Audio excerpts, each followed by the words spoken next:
Back news. అదో యుద్ధ భూమి.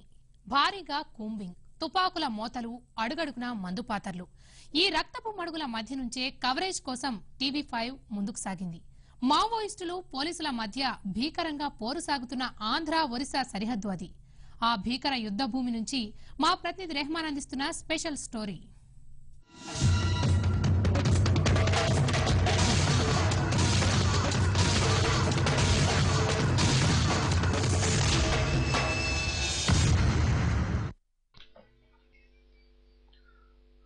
ఆంధ్ర రాష్ట్రానికి సరిహద్దుగా ఉన్న దండకారణ్యానికి ఆనుకుని ఒరిస్సా రాష్ట్రంలో మావోయిస్టులు విరుచుకుపడుతున్నారు.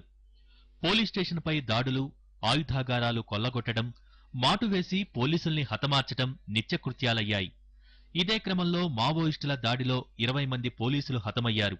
ఈ ఘటన తీవ్రతను గుర్తించిన టీవీ5 అక్కడి వాస్తవాలు బయట ప్రపంచానికి చాటి చెప్పేందుకు గంజాం జిల్లా రాణికేరి నుంచి 20 కిలోమీటర్ల మేర అటవీ ప్రాంతంలో కాలినడకన బయలుదేరి గాస్మా అటవీ ప్రాంతానికి చేరుకుంది.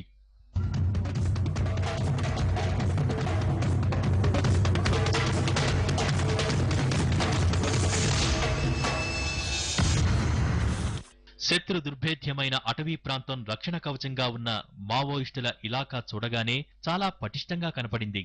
ఆ సమయంలో భారీ యుద్ధం జరుగుతోంది. రక్తపు చారలు, తుపాకుల శబ్దాలు వినబడుతున్నాయి. ఒరిస్సాకు చెందిన 3 పోలీసులు చనిపోయిన ఆనవాళ్లు కనిపించాయి.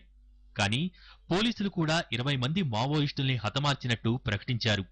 అయితే పోలీసులు మాత్రం మావోయిస్టుల శవాలు చూపించకపోవడంతో అనుమానాలు కమ్ముకున్నాయి. పోలీసులు చనిపోయినట్టుగా స్పష్టమైన ఆనవాళ్లు ఆ ప్రాంతంలో ఉన్నాయి. ప్రస్తుతం మనం ఒరిస్సా రాష్ట్రంలోని గాస్మా అటవీ ప్రాంతంలో ఉన్నాం. ఇక్కడే మావోయిస్టులు 3 పోలీసులను హతమార్చినట్టుగా చెబుతున్నారు. ఇక్కడ కనపడుతున్నటువంటి రక్తపు మడుగులో ఒరిస్సా పోలీస్ అనేటువంటి బ్యాడ్జ్ కూడా మనకి ఇక్కడ కనపడుతుంది. ఇక్కడే పోలీసులు చనిపోయారు. సంఘటనా స్థలంలో రక్షణగా ఉన్న కొండపై నుంచి మావోలు కాల్పులు జరిపినట్టు తెలుస్తోంది. దేశవ్యాప్తంగా సంచలనం సృష్టించిన ఈ ఎన్కౌంటర్ వివరాలు చెప్పేందుకు ఒరిస్సా ఐజీ విముఖత చూపారు. కెమెరాకు ముఖం చాటేశారు.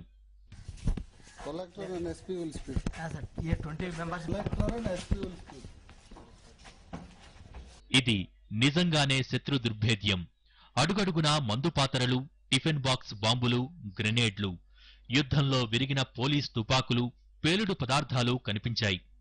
పేలుడు పదార్థాలపై అవగాహన లేని వారు కాలు పెడితే మానవ శరీరాలు మాంసపు ముద్దలుగా ఎగిరిపడాల్సిందే. పేలుడుకు వైర్లతో సిద్ధంగా ఉన్న మందుపాతరలు, పేలుతున్న తుపాకుల మధ్య బయట ప్రపంచానికి గాస్మా ఎన్కౌంటర్ వాస్తవాలు చెప్పేందుకే టీవీ5 ఈ సాహసం చేసింది. ఇదిగోండి, ఎగసి పడుతున్నటువంటి తుపాకీ తూటాలు నా వెనక వైపు నుంచి కాల్పుల మోతల శబ్దం వినపడుతుంది. ఇదిగో నా పక్కన మావోయిస్టులు విసిరినటువంటి గ్రెనేడ్ పేలకుండా కనపడుతుంది. అదిగో అటు చూడండి, అక్కడ పేలనటువంటి మందుపాతర్లు, టిఫిన్ బాక్సులు మనకు కనపడుతున్నాయి. టీవీ5 బృందం మాత్రమే ఈ గ్రాస్మా దట్టమైన అడవులకు చేరుకుంది. ఏ మీడియా ఇంతవరకు ఇక్కడికి చేరుకోలేదు. ఈ మందుపాతర్లను స్వాధీనం చేసుకోవడానికి పోలీసులు కూడా సాహసించడం లేదు. గ్రాస్మా దట్టమైన అడవుల నుంచి కెమెరామెన్ హరితో కలిసి రెహమాన్, టీవీ5.